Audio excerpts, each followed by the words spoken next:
And welcome back to Tac Ops. We're doing video now. Yeah, right. How does it feel to do a thing? I've always been the man behind the camera. I don't really necessarily like to be on camera, but I mean, we'll see how it goes. And we have a whole studio now set up. We have all our memorabilia we've saved over time. Right. Like you have a sono buoy back there, Right. this missile, and we'll cover all the different stuff eventually. But to start, let's just jump into the main topic. Everyone right now pretty much is talking about whether or not Russia will use nuclear weapons in Ukraine. Right. And that's the big one. So right now, I mean, they're really not doing good in Ukraine. I made this map here. The first one here is showing the positions that Russia has taken on August 4th. Second one here, October 4th.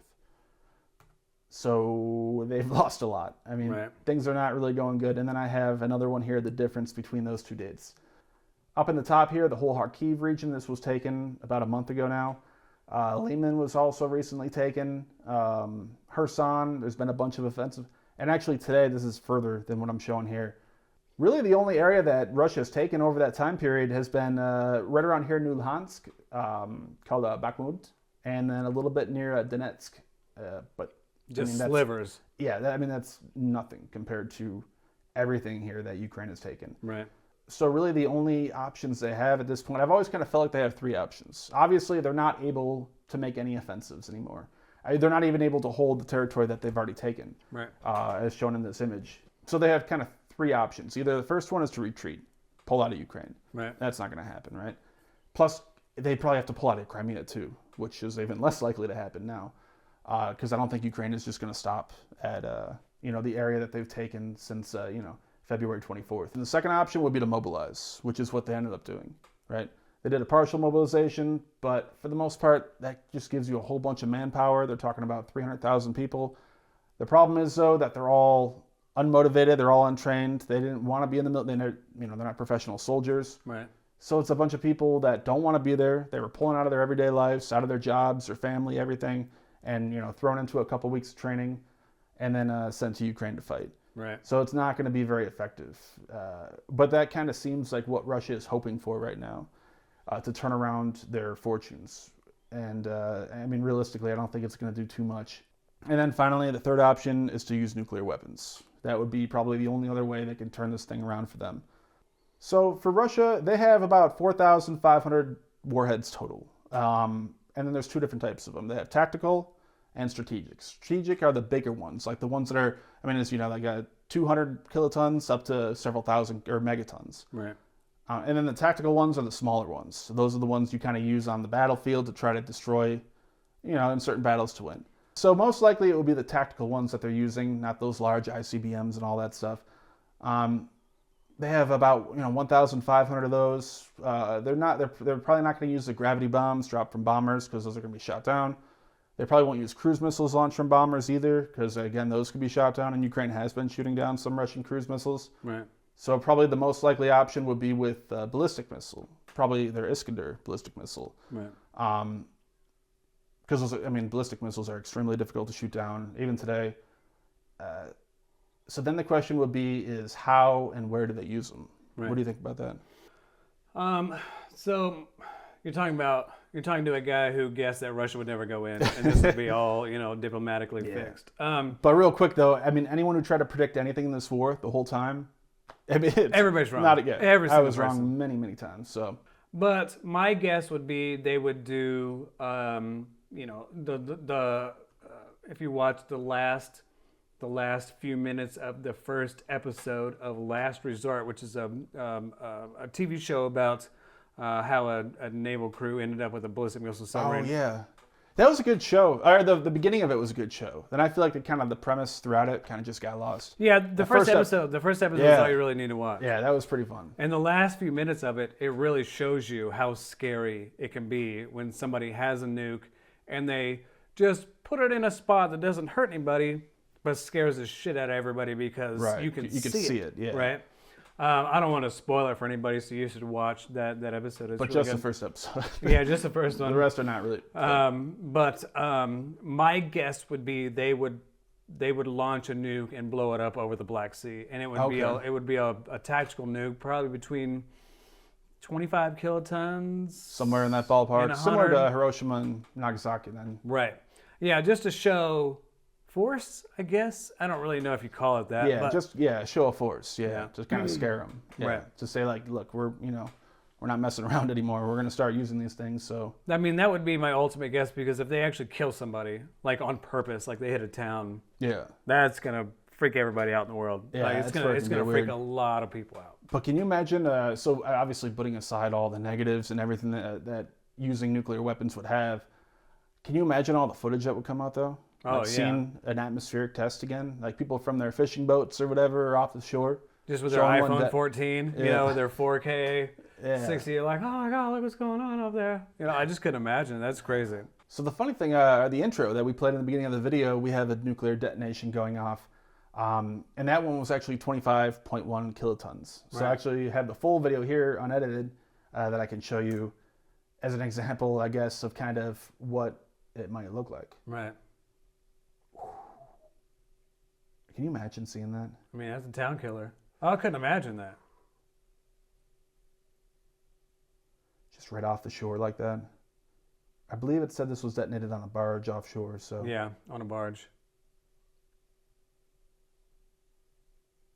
I mean, the only thing relative is like that explosion in Beirut, yeah, you know, with all the fertilizer, prob- whatever it probably was. stored Yeah. yeah. I mean, other than that, like, where do you get Yeah, a reference to that? so I forget exactly what it was, but I believe the Beirut one registered about a 0.3 or a 0.5 kiloton on that scale. So, I mean, again, you're talking about, I mean, this is like at least 50 times larger in terms of destructive damage. Okay, so if it's over the Black, I actually have it pulled up here. 25 kiloton if we detonate it here over the Black Sea. Click detonate. Here they show, you know, the fireball radius. Actually, let me make sure I have it on airburst. So they show the fireball radius. They talk about radiation, thermal, different types of damage. But I mean, that's not much. This is 25 Nothing. kilotons. Yeah. That's not really going to have any effect much of anywhere. But then again, if you switch it, you know, and say that could be another option, right? If they wanted to detonate it over somewhere in Western Ukraine. Right. Because they want to try to take Eastern Ukraine. So it's probably unlikely. You don't necessarily want to be nuking the area that you're trying to take and claim and incorporate into your country. Right. But in Western Ukraine, maybe you could say that they could start hitting air bases and things like that. Let's see it. Ivano. So there's a large air base Ukraine has here. I think I can even switch it over to satellite. Yeah, here's that big air base. So, I mean, if they wanted to start taking out Ukrainian air bases, center it to there, 25 kilotons, detonate it, you can kind of start to see. And also the cool thing about here on Nuke Map, I mean, shout out to that, estimated fatalities. So about 15,000 if they detonated it right over this air base, Right. which is still, I believe, from what I've seen, still an active air base that Ukraine is using. I mean, you'd have moderate damage out to 13.3 kilometers. So most of the city would be fine. So I mean, nuclear bombs are powerful, but it's not as big as a lot of people think, or kind of the end of the world type thing. Right. And then that's the other thing. I mean, radiation. We've talking about that. Right. I mean, usually the smaller warhead you have. So we talked about these tactical ones. The smaller the warhead, usually the less radiation, right? Right. And also then airburst. Usually they want to go for an airburst instead of actually detonating when it hits the surface. Really, you only want to do a surface detonation if there's some sort of underground bunker there or some sort of hardened facility you really want to make sure you destroy. Right. But for the most part, you'll have more moderate destruction if you detonate it in the air, Right. or what they call an airburst. Right. But the good thing about airburst is it doesn't kick up as much dust and debris into the atmosphere, so there's less radioactive fallout and all that. Right. So luckily, it doesn't mean there's going to be none. There'll still be issues, but it won't be as bad, as other stuff. Like if going back to Hiroshima and Nagasaki, obviously they nuked those back in the 40s, right? And people still live there. I mean, those Right. cities are bigger than they ever were back then. But obviously it'll still have some bad impact, right? Yeah, and regarding airbursts, what if they blew the nuke up so high in the atmosphere it didn't kill anybody? Yeah. They blew it up at like 35,000 feet. Then you could start talking And about then EMPs. Then everybody can just see it. Yeah, because you just knock out electrical grids. You're not really, Yeah. you may kill a few people in a hospital, but you're not nuking them. So there's a lot of different options out there on using nuclear weapons. Yeah, and then the thing is how the U.S. or the West or the rest of NATO might respond to it. That's a weird one, right? Yeah, I mean, it's going to be slow and fumbly. I think, they're going to sit around and debate with other countries on what to do, and there's not going to be a quick response because, like we saw in 9/11, if there is a quick response, it could get really ugly. But the thing is about this one, though, is it's obviously something that's on everyone's mind. Right. So they're already thinking about this a lot. They've been thinking about it for a long time, what their response would be. Like you were talking about, if it was just out over the Black Sea, that might, have one response to it. If they're actually going to detonate it over Kyiv, the capital, and kill hundreds of thousands of people, that's a different thing. If they just start, bombing everywhere, dropping hundreds of these things all over, that could be a different response. I saw an interview with Petraeus. Remember General Petraeus? He was on, I believe it was DW, a German news one, which I like watching. He suggested the possibility that if this did happen, if Russia started using it, that maybe then the U.S. would respond conventionally. You don't want to get into a nuclear war. So that's the whole thing, right? You want to try to respond in a way, but not so much in a way that's going to have Russia then start nuking, everyone else and get into a full-scale world nuclear war. So he was talking about the possibility of launching conventional strikes, having the U.S. just pretty much take out all the Russian positions, just attacking everything in Ukraine. Crimea, just wipe out the entire army in Crimea and all their bases. And then also just sink their entire Black Sea fleet. Just make it disappear pretty much. Right. The big question is, what would then Russia do in response to that? Would they then take that as the beginning of World War III and start attacking the U.S. and the rest of Europe? Or would they still be able to limit that war only to Ukraine? Yeah, throughout history, whenever they get backed into a corner, they haven't launched nukes, but... Right, Afghanistan or something like that, they did pull out. But again... Cuban Missile Crisis, but now it's when the country itself... is at risk of collapse, yeah. Right. And then also Afghanistan, like we talked about, they were able to pull out there, but I think there's a little bit of a difference, because that was over almost 10 years. Right. That was 10 years. So people kind of move on, they forget about it, right? You grow up. But now, it's only been, a little over 7 months, not even 8 months yet. And if they have to retreat and pull out now, that's going to be a lot more disastrous. Right. And also, not only that, but Afghanistan actually, a lot of people contributed to the collapse of the Soviet Union. So they're kind of remembering what happened there and thinking, well, we can't pull out. We have to commit to this. Right. Yeah, and they don't want to look dumb like we did in Vietnam, because it's really reflective to Vietnam. It's like we're bringing in a bunch of people that don't want to be there, right, yeah, doing a bunch of fighting that they don't want to do, and they're underfunded. Nobody really cares about it. And, what do you get? Yeah. The only difference, again, going back to that, I think, I don't know how much it would factor in, but Vietnam was over several years too, you know what I mean? Right. So it kind of wasn't as bad for the U.S. when we eventually pulled out of there. But that might be one of the most measured responses. Doing, again, talking about striking Russian positions in Ukraine and Crimea and taking out their Black Sea fleet. I guess that's kind of where at least General Petraeus, who's retired now, so he's not actually making these plans with anyone. That might be kind of the most measured, where you think you're going to have a hard enough response without having to have to risk escalating it into a whole world war. But I don't know. We can move on to a little bit related topic, or a happy topic. We have the Sync-X. We're gonna sacrifice a boat. So the USS Boone got taken out for the latest Sync-X with the Navy and the Royal Navy. And watching the video, we'll show you guys the video. I have a video and pulled up of it. But this is kind of the edited video. We haven't found any B-roll yet. No, the B-roll would be awesome. Can't find any B-roll at all. Just based on this, it looks like it would be really cool. Yeah, I'll try to send a message to the Navy and see if I can figure out how to get some B-roll to get the actual detailed shots. But they pummeled this thing with missiles. Harpoons. There were more than just... as far as I know, it was just more than the Royal Navy and the American Navy. There was other countries that were shooting at it too. Yeah, well, there's a harpoon there, yeah. And this is interesting. It smashes right into the bridge. Yeah, look at all those holes. There are so many holes. And then it just rolls over on the side, so you can tell they just pummeled one side of the ship. And that's the thing too, because you don't have many of these ships, right, that you could sink. Like after World War II, we had thousands of ships that we can then test. Right. Even going back to nuclear weapons, we were able to detonate nuclear weapons all over. With ships and see how they would respond. But nowadays you don't have as many decommissioned ships that you could sink. So they want to kind of fire everything they can at it. That way they can really, get give soldier and airmen and all the seamen and everything the experience of actually live firing and also testing to see how well armor holds up against these weapons.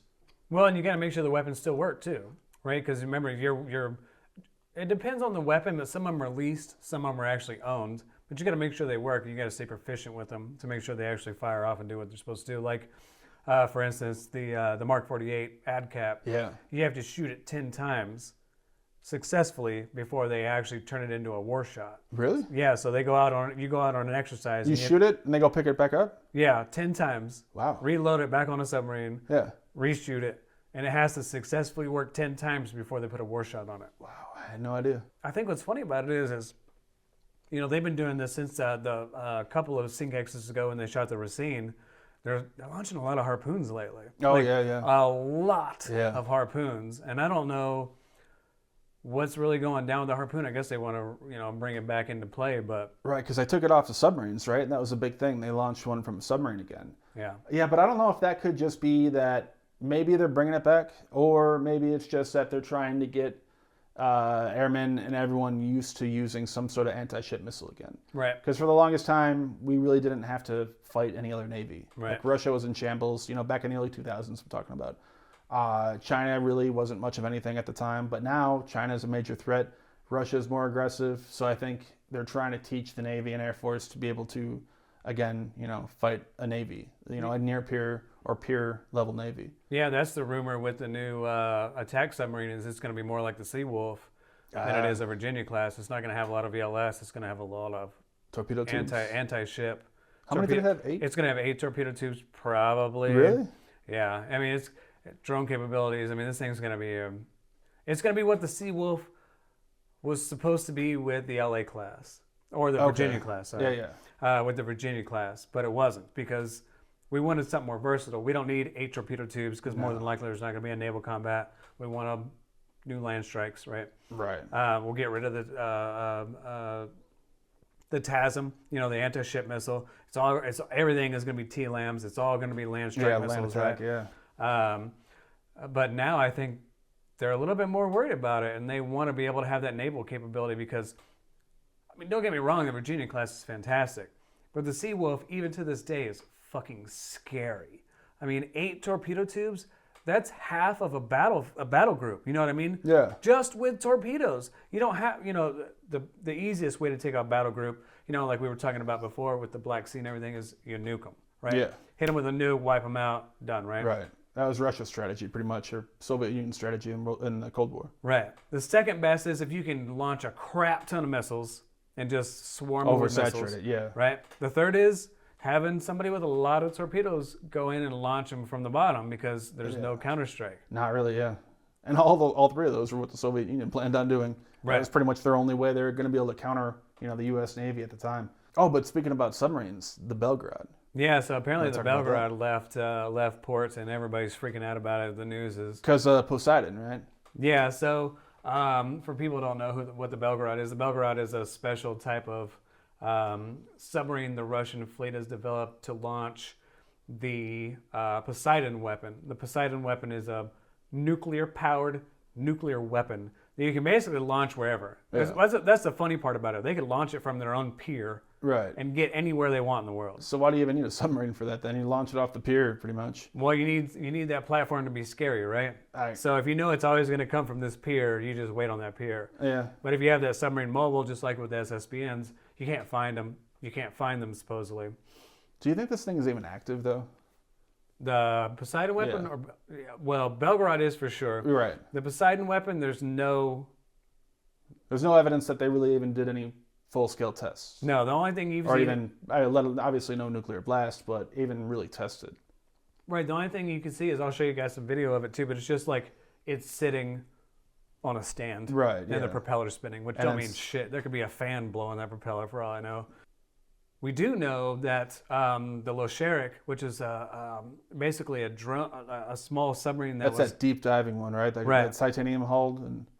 Yeah. That was a part of that setup with the Belgrade. It caught fire, and who knows if it's even working. I mean, they say it's still working, but like everything else, right? You can say it's working, but it doesn't really do shit. And that's the thing with the Poseidon, right? It almost doesn't even have to work. Right. People just have to think it might work. Right. Exactly. It just has to kind of work. It's like super cavitating weapons.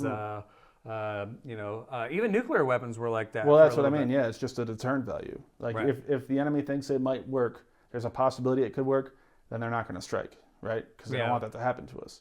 Strategic ambiguity. Ambiguity. Yeah, there you go. Ambiguity. Yeah, I messed up got one words, right.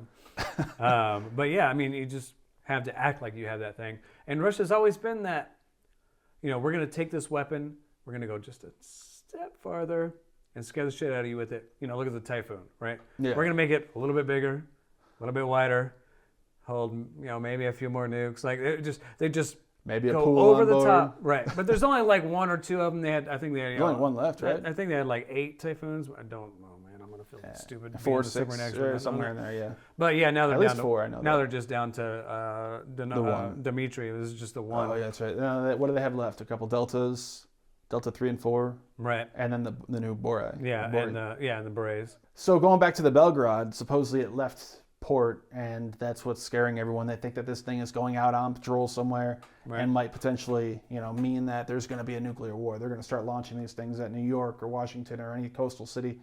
But here, I pulled up a time lapse of, I believe, what did I do here? April through August this year, and it's hard to tell because this is a low resolution satellite, but the Belgrade is right here, and you could tell it's there sometime, then it's not. It's there, then it's not. It's moved around all the time. It goes out. So just because it's left doesn't really mean anything at all. It's just a lot of clickbait stories, I guess, for people to, talk about or think that this means anything at all. But it's always coming and going. Yeah, and that's one of the things I wanted to highlight with this show is kind of get through all the garbage of like, you see this British surface vessel escorting a Russian submarine out to the Atlantic, right? Everybody's like, oh, look at this. This is British surface boat caught this Russian submarine on the surface and they're trying to get them out of there. Yeah. That's not true. They do this all the time. This is what Yeah. they do. Like, this is just another day. It gets the views, though, right? Oh, yeah, it does. I might Because even people click are that ignorant, one. right? And that's why I want our show to be what it is, because I want to break through all that garbage, for one. And two, try to help people not be so ignorant when it comes to these like things that look crazy. Yeah. But they're really not. I mean, it's just every submarine It's a goes out. standard. You're right. It's a normal thing. Yeah. You could say that about any ballistic missile submarine in Kings Bay or Right. Bangor right now. Oh my God, it's gone. Yeah, They're it's going to go leaving. It's shoot gone, nukes, yeah. right? But they're not. They're just going out to do their thing because that's what That's they do. what they do. That's what Or they're for. Yeah. They're probably testing. Like the Belgrade is still, half-ass experimental to them. So Right. What is it? A modified Oscar 2? yeah, Right? Heavily modified. Yeah, heavily. And so they're trying to probably work out a lot of problems, honestly. I mean, I would imagine. Yeah. That's why it goes out a lot. The Seawolf was kind of the opposite, right? So when they were developing the Seawolf, it never went out. Because what they were trying to develop on the Seawolf was, we used to call her the Pier Queen. I wasn't in Groton for a long time, but I was there for a little while. And they Yeah, called when they're there. And they were trying to fit electronic equipment on there, like new equipment. What do we want to use on this new class? Yeah. Let's bring it on to test it. Well, we can't take it out. We can't take the Seawolf out because there's this new sonar system that doesn't really work, that we got a lot of bugs to work out. So it just sat there for a long time and never went to sea. And now she's going to sea all the time. Yeah, they go out. Yeah. They're really specialized submarines, so it's not weird to see them do weird things, like stay in port for a really long time. And then suddenly go out. Or just go out consistently over and over and over and over and over, because they're always doing experimental stuff. Right, and that's the thing too. So you see them going out and coming back, and if you don't look at the pattern from the past, Right. then it might look weird, but it's normal. Yes, right? yeah. For the Belgrade to go out all the time. And it's normal for them to be weird. That's what I'm trying to get with this. It's normal point, to be weird. Yeah. Yeah. Real quick, do you want to talk about the floppy magnet while we're talking about submarines? Yeah, definitely. So one of the things we wanted to talk about throughout our show, when we do these like news type shows where we sit down in the studio, is to highlight some of the stuff we've bought over the years. We've accumulated a lot of a lot of stuff. I don't know how to say it. A lot of old weird military shit. Yeah. And we wanted to try to show every show one of these things. Like the missile we'll go over. We got the gyro from a torpedo. But this is the one we want to talk about today, which is the floppy magnet. So this is, honestly, I think this is my favorite Out of everything we own, I Even think the missile? the drone, everything. I feel Okay. like this is my favorite because it's such an odd It weapon. is. Yeah, I had never heard of it before. And I didn't either. And so in 2016 is when I started the subreddit, the submarine subreddit. Yeah. And this was like a almost like a Yeti. People had always talked about this. But no one ever really saw it. Huh. Nobody knew what it was. Nobody knew the name of it. So I did a little research and got addicted to eBay. Yeah. And found one on eBay. I found two of them actually. A buddy, if you guys ever follow the subreddit UVepper157, Jacob Gunnarsson, he owns the other one that I know of. But I found this on eBay, and it's a legit floppy magnet. So what does it do, though? So what you do is you take a sheath and you put it inside the sheath and you put it inside the Hedgehog launcher. Okay, so this was World War II then? Yeah, like late World War II, middle World War II. Okay.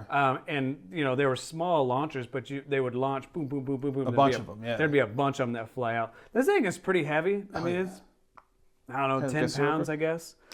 But what it would do is it would fall into the water.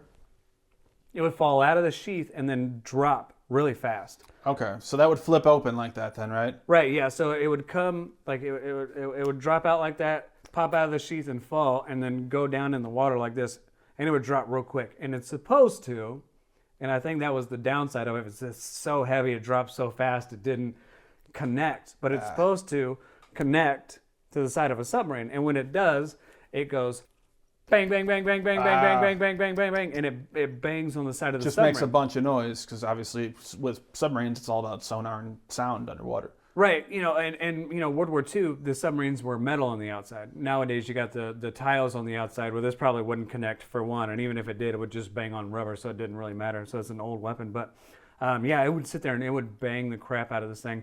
I got a video of me tearing up my poor washing machine.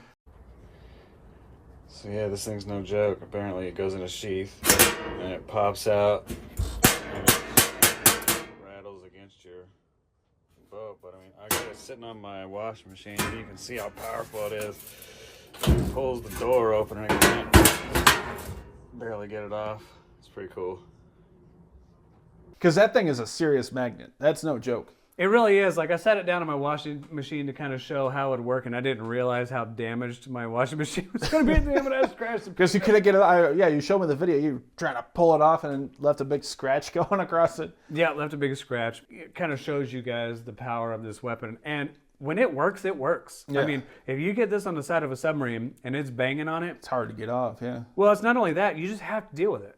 You know, like if you're a submarine, you don't just what are you gonna do? Pop up to the surface and just send a diver out to pull a bunch of these things off the side of it? Yeah. I mean, they're really effective if you can get them on there. But other than that, they're kind of useless, but they're really cool. I love this Yeah, thing. it is kind of a cool, unique thing. And I found it was actually designed by the Ford Motor Company. Oh, really? Yeah, it's called the Scat weapon. And I'll show you guys the video from World War II that shows what it is. Yeah, I goes found through the actual everything, advertising video or propaganda video for this thing or whatever you want to call it that describes the weapon. But yeah, this thing was really fun. I love this thing. And we got, like I said, we got a lot of these cool toys that we're gonna talk about. Yeah, we'll try to go over the one future. or so. Yeah, each I have episode. to keep this thing away from all the computers and yeah. stuff because I don't want it That to could like ruin a bunch. magnetize a computer.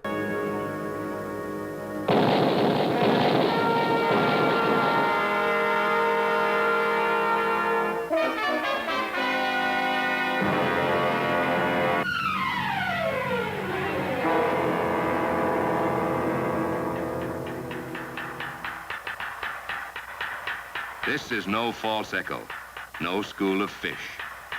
Here's positive classification of this sonar contact. It's a scat. Scat contact bearing 250, range 4,500 yards.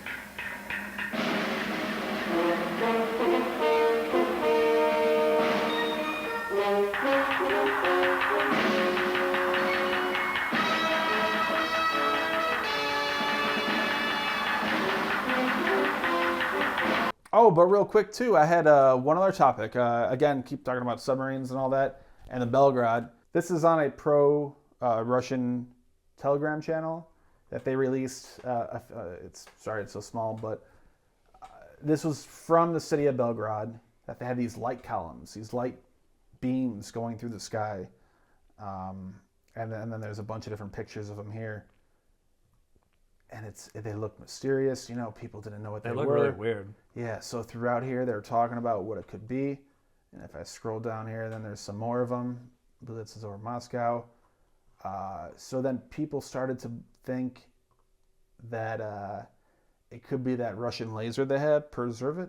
I already forget what it was called exactly. I mean, it really seems like Russia is kind of desperate at this point, and a lot of Russians who are, people who are pro-Russian at least, they're just kind of hoping that, maybe there's some sort of secret weapon they got, tucked away somewhere that they're using to fight back, against the West and NATO spy Like every game satellites. you've ever played, right? Yeah, they got some like kind of last weather resort. control or something. Yeah, so that they're shooting down or blinding, U.S. Spy satellites, so they can't keep helping Ukraine. I mean, it goes on for a long time. Them theorizing, and a lot of people talking about how it might be aliens and stuff like that. One of them, I'd have to go through it. If you're interested, you could pull it up here on Roy's his Telegram channel. But there's hundreds of comments on each one. Some of them were saying that it might be aliens coming down to help Russia, to be on Russia's side to fight against evil, because it's the West, it's NATO, it's the U.S., and everyone that's Right. Obviously wants to dominate the world. Right. So they're fighting back against that. So I guess aliens would realize that Russia is in the right, and they would come to their help. This is kind of a normal weather phenomenon. I mean, they see it all over. The conditions have to be right, for ice crystals in the air to reflect back. Has to be cold, like Russia. I believe, yeah. Has to be kind of moist in the air, like Russia. Right. So it's a common thing. I mean, look They're at seen Canada, all over. Alaska. Look This is at those Alaska. spots, yeah. This is in Arizona. Oh, in Arizona. Okay. San Francisco, Wyoming, Sweden. I mean, it's kind of a common Especially up common north. thing. Yeah. But it's surprising. I mean, I found this pretty quick.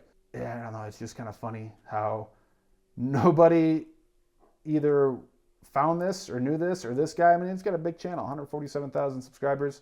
Nobody told them. Nobody knew. Nobody thought to look it up. They just instantly jumped. Again, talking about how it might be this laser, right?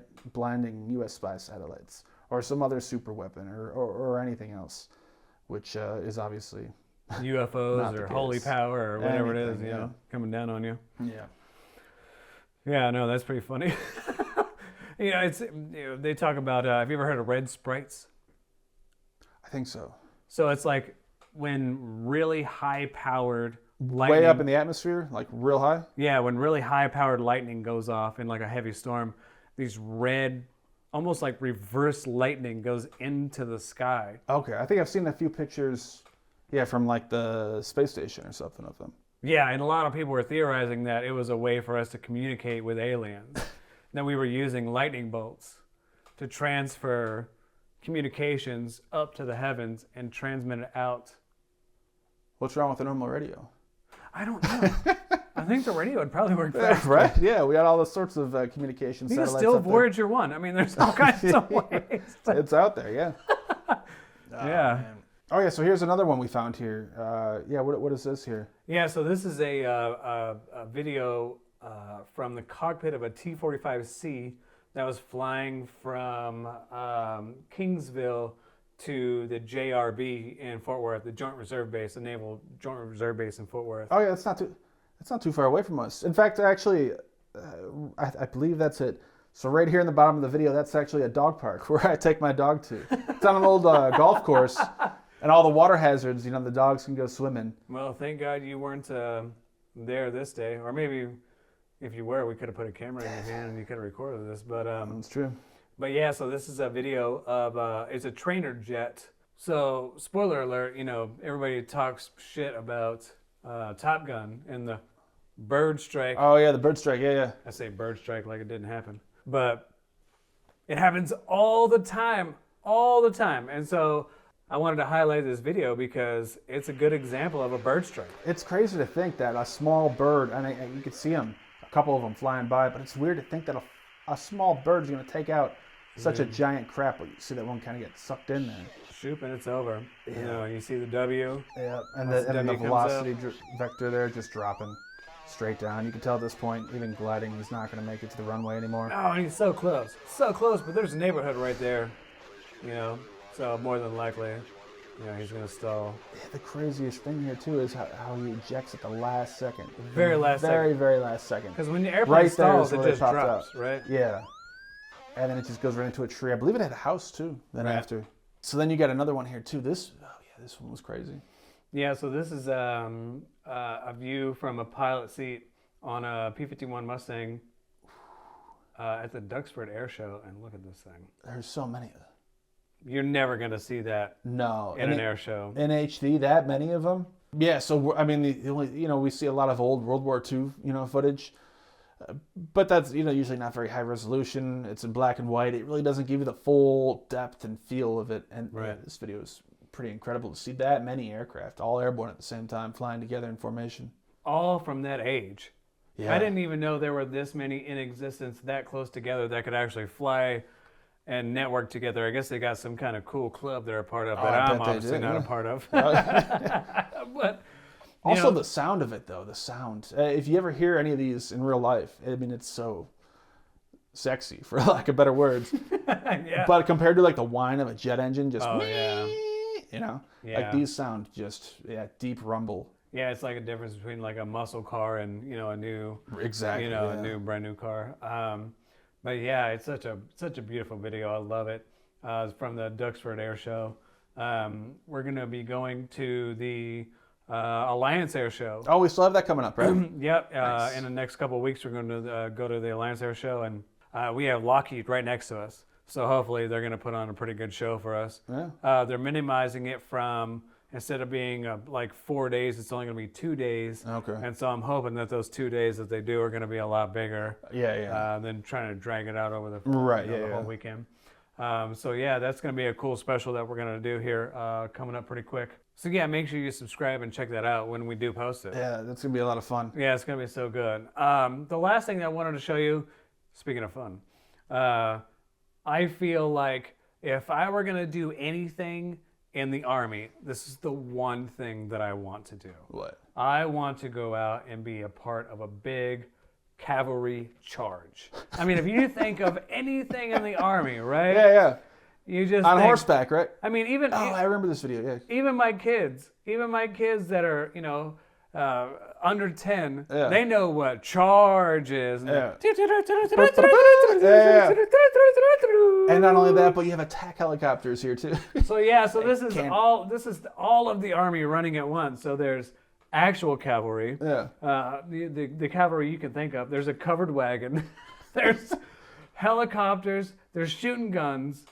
There's tanks in the background. It doesn't get any better than this. I think this is a better angle. This comes from Sophie Line, one of the greatest tank influencers online right now. I love her to death. She helps me out a lot, and we connect with her a lot of things. And Yeah, I'm jealous. I want to be able to get on those bases and see those Seriously. tanks, too. I know. I'm trying to pick her mind on how to do all this stuff, and hopefully she's going to be a part of our show in the future. So this is her view from the charge, which I feel is a lot better.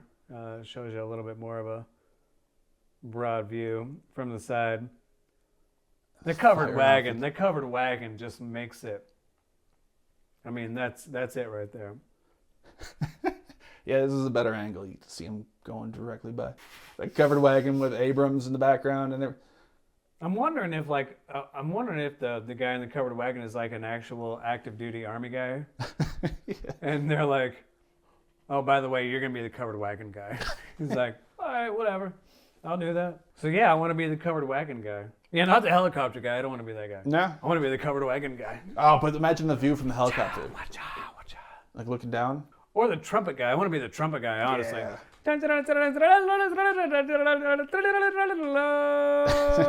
But that about wraps it up for our first episode. Yeah, man. How was it to get for the first episode finally out of here? It feels interesting. We'll have to find out and see what the response is. So let us know how we did, if there's different topics or different format or different things you want us to cover. Again, we got a whole bunch of interesting stuff. This missile, that'll be fun to go through and talk about. But anything else you want to say? No, I think that's it. Just make sure you like and subscribe. Check out the Patreon in the description. In the description, it's going to have all the other details you guys want to see. And I guess that's it. It was That's a good it. show, man. Yeah. Yeah. All right. Thanks for watching.